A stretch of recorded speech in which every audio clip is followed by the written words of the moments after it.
Hey, welcome back to another Patreon lesson.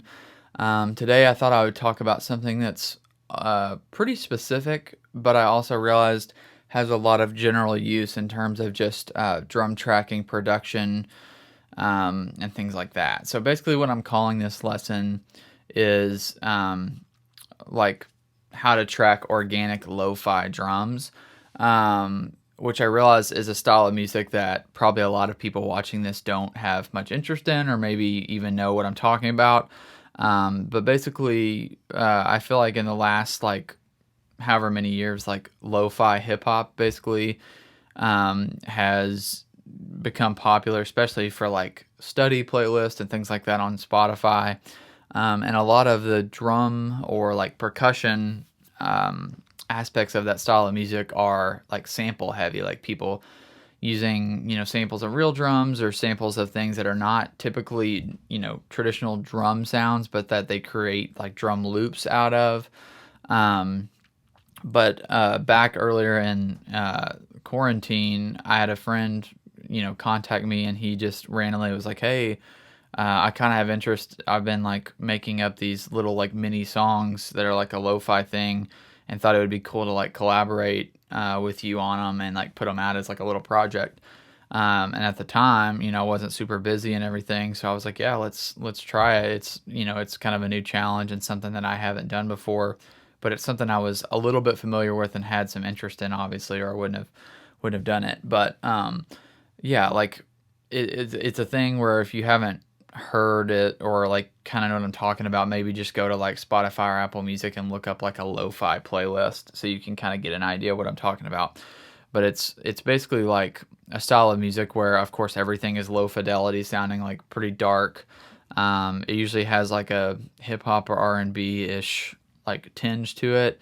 But there's kind of different lanes. There's some styles of it that are really like raw in the room kind of sounds, and then there's a lot of it that's more like uh, it is lo-fi, but it's also polished in the way that just the production quality of it and everything is like done in the computer. So there's kind of a few lanes of it, but basically the lane we took was kind of a more organic approach to it. And so that's why I thought that this lesson would be beneficial, because I did track real drums on it, which, like I mentioned, I think is a little bit more rare in this style.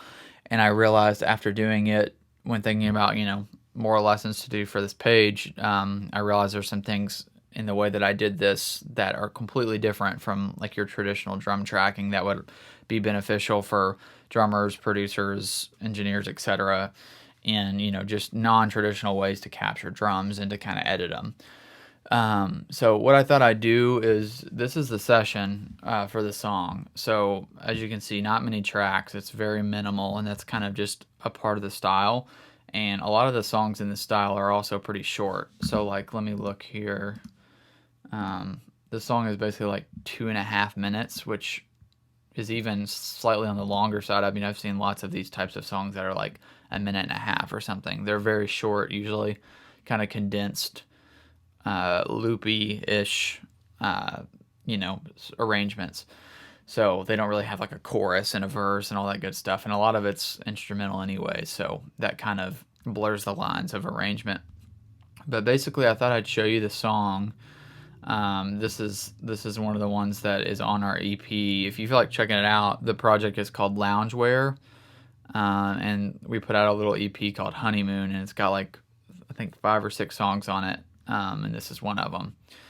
So I thought what I'd do first is just show you, the vibe of the song with the drums and the percussion in with the melodic elements, which is not many. It's just 2 guitars and a bass. And then I want to dive quite a bit more specifically into just talking about the editing and the way that I tracked and edited the drums, and then also look at processing. And then lastly, I want to jump down here to these perk tracks and just kind of show you some interesting textural things that I figured out, especially with this song in particular. But I also kind of use some of these techniques across the board on the project. All right, so first I'm just going to play the song. And this is, I mixed it and mastered it or whatever all in one session pretty just quickly. So here's, the everything in context just to give you an idea of what we're talking about.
I know this was kind of a slightly weirder lesson, but I do think, like I said several times, there's several ideas in this that I think are beneficial for normal drum tracking or production. Just the idea of like editing your drums, in non-traditional ways to create unique textures for loops or something to go up under a more traditional drum pass, something like that. And then also the idea of using, um, perk or just whatever. It could even, like, there's other songs where I literally recorded myself like taking like a top off of like a canteen thing where it had this like clink, clink, clink, that sound when you're like unscrewing like a top into like a metal like water bottle kind of thing. Like I just used random things around the house to kind of create these like clinky, I don't know, just textures.